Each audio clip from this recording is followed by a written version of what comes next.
¿Qué tal? ¿Cómo están? Gracias por seguir con nosotros. Vamos a pasar ahora a un libro bastante interesante.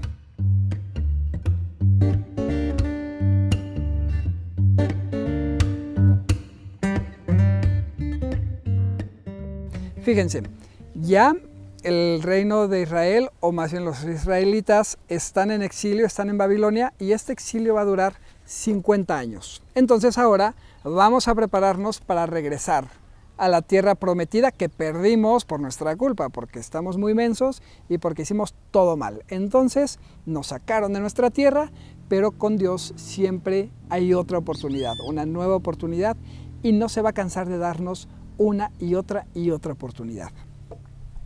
De repente, por inspiración divina, el rey de Persia, Ciro, dice, ¿saben qué?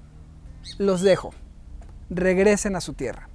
Y no solamente regresen, les doy dinero para que se vayan para allá y yo los sostengo durante un tiempo, les doy los recursos que necesitan para que regresen a su tierra y para que puedan salir adelante. Ya está, así o más fácil, vámonos, de regreso. Y entonces los israelitas empiezan a regresar a su tierra, a la tierra prometida que habían perdido. Y va a haber aquí tres personajes bien importantes: Ezra, Nehemías y Zorobabel.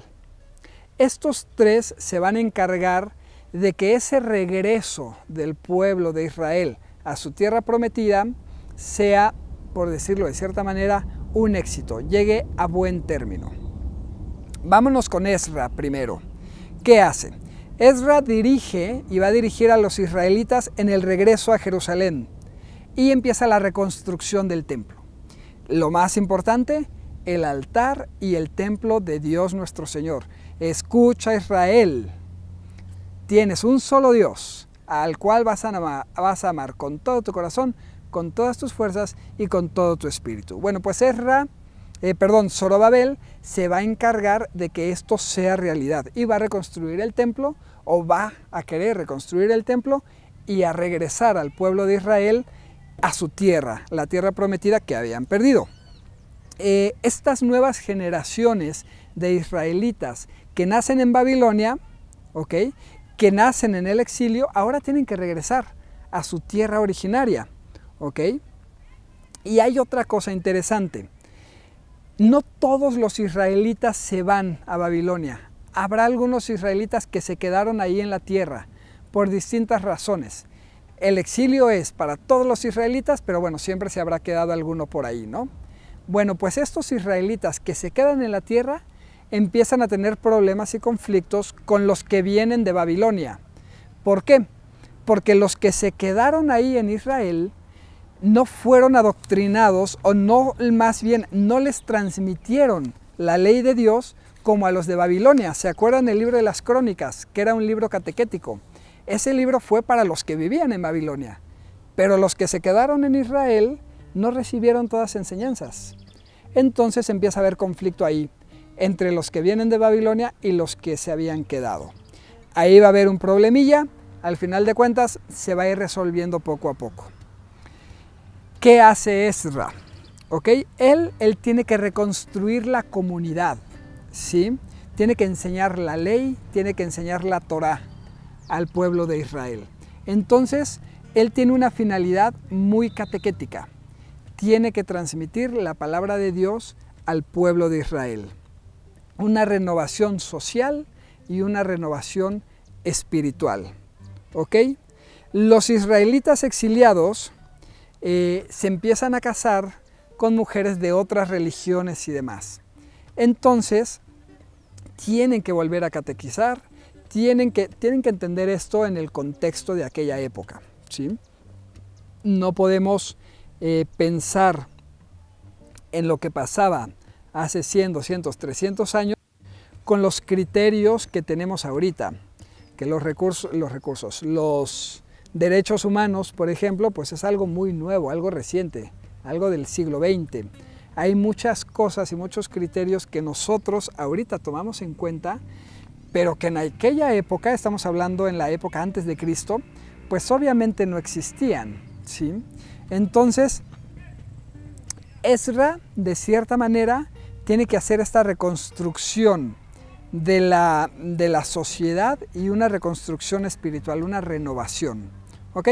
Y ese va a ser su trabajo, que se va muy ligado con lo que hace Nehemías, que es el tercero.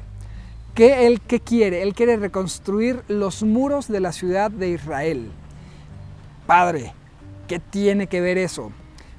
Mucho, porque uno tiene que reconstruir el templo, otro tiene que hacer una renovación espiritual y otro tiene que reconstruir la fortaleza, tiene que reconstruir la seguridad del pueblo de Israel. El pueblo de Israel es un pueblo de Dios, pero es un pueblo entre los otros pueblos, donde los muros te marcan claramente cuál es tu territorio. Y esos muros que tiene que construir Nehemías están diciendo, este es Israel, este es el pueblo de Dios, este es el pueblo elegido por Dios nuestro Señor. Es también como una manera de decir, tú eres un hijo de Dios. Podríamos decir que el bautismo es una especie de este muro que quiere construir Nehemías y que te está diciendo, tú eres hijo de Dios. Tú eres un escogido de Dios. Con el bautismo se te ha puesto un sello que no se va a borrar, que imprime carácter, y tú llegarás al cielo como hijo de Dios. Y eso es muy importante. ¿Sí? Hay una renovación espiritual entonces, y van a tratar de hacer esta renovación espiritual.